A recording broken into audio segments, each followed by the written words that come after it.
स्वामी विवेकानंद जी। स्वामी विवेकानंद का जन्म 12 जनवरी सन 1863 को हुआ था। उनका घर का नाम नरेंद्र दत्त था। उनके पिता विश्वनाथ दत्त पाश्चात्य सभ्यता में विश्वास रखते थे। वे अपने पुत्र नरेंद्र को भी अंग्रेजी पढ़ाकर पाश्चात्य सभ्यता के ढंग पर ही चलाना चाहते थे। नरेंद्र की बुद्धि बचपन से ही बड़ी तीव्र थी और परमात्मा को पाने की लालसा भी प्रबल थी। इस हेतु वे पहले ब्रह्म समाज में गए, किंतु वहां उनके चित्त को संतोष नहीं हुआ। सन 1884 में विश्वनाथ दत्त की मृत्यु हो गई। घर का भार नरेंद्र पर पड़ा। घर की दशा बहुत खराब थी। कुशल यही थी कि नरेंद्र का विवाह नहीं हुआ था। गरीबी में भी नरेंद्र बड़े अतिथि सेवी थे। स्वयं भूखे रहकर अतिथि को भोजन कराते, स्वयं बाहर वर्षा में रात भर भीगते ठिठुरते पड़े रहते और अतिथि को अपने बिस्तर पर सुला देते। रामकृष्ण परमहंस की प्रशंसा सुनकर नरेंद्र उनके पास पहले तो तर्क करने के विचार से ही गए थे, किंतु परमहंस जी ने देखते ही पहचान लिया कि यह तो वही शिष्य है जिसका उन्हें कई दिनों से इंतजार है। परमहंस जी की कृपा से इनको आत्म साक्षात्कार हुआ। फलस्वरूप नरेंद्र परमहंस जी के शिष्यों में प्रमुख हो गए। संन्यास लेने के बाद इनका नाम विवेकानंद हुआ। स्वामी विवेकानंद अपना जीवन अपने गुरुदेव स्वामी रामकृष्ण परमहंस को समर्पित कर चुके थे। गुरुदेव के शरीर त्याग के दिनों में अपने घर और कुटुंब की नाजुक हालत की परवाह किए बिना, स्वयं के भोजन की परवाह किए बिना गुरु सेवा में सतत हाजिर रहे।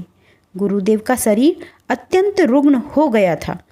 कैंसर के कारण गले में से थूक, रक्त, कफ आदि निकलता था। इन सब की सफाई वे खूब ध्यान से करते थे।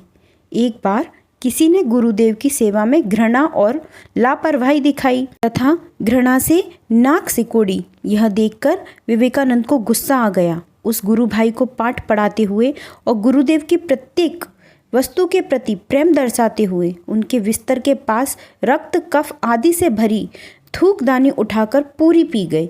गुरु के प्रति ऐसी अनन्य भक्ति और निष्ठा के प्रताप से ही वे अपने गुरु के शरीर और उनके दिव्यतम आदर्शों की उत्तम सेवा कर सके। गुरुदेव को वे समझ सके, स्वयं के अस्तित्व को गुरुदेव के स्वरूप में विलीन कर सके, समग्र विश्व में भारत के अमूल्य आध्यात्मिक खजाने की महक फैला सके। उनके इस महान व्यक्तित्व की नींव में थी ऐसी गुरु भक्ति। 25 वर्ष की अवस्था में नरेंद्र दत्त ने गेरुआ वस्त्र पहन लिए। तत्पश्चात उन्होंने पैदल ही पूरे भारतवर्ष की यात्रा की। सन 1893 में शिकागो में विश्व धर्म परिषद हो रही थी। स्वामी विवेकानंद जी उसमें भारत के प्रतिनिधि के रूप में पहुंचे। यूरोप, अमेरिका के लोग उस समय पराधीन भारतवासियों को बहुत हीन दृष्टि से देखते थे। वहां लोगों ने बहुत प्रयत्न किया कि स्वामी विवेकानंद को सर्वधर्म परिषद में बोलने का समय ही न मिले। एक अमेरिकन प्रोफेसर के प्रयास से उन्हें थोड़ा समय मिला, किंतु उनके विचार सुनकर सभी विद्वान चकित हो गए। फिर तो अमेरिका में उनका बहुत स्वागत हुआ।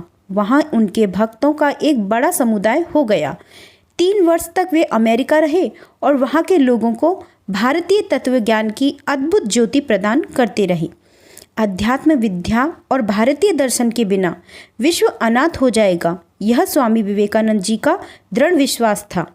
अमेरिका में उन्होंने रामकृष्ण मिशन की अनेक शाखाएं स्थापित की। अनेक अमेरिकन विद्वानों ने उनका शिष्यत्व ग्रहण किया। वे सदा अपने को गरीबों का सेवक कहते थे। भारत के गौरव को देश देशांतरों में उज्जवल करने का उन्होंने सदा प्रयत्न किया। 4 जुलाई सन 1902 को उन्होंने देह त्याग किया।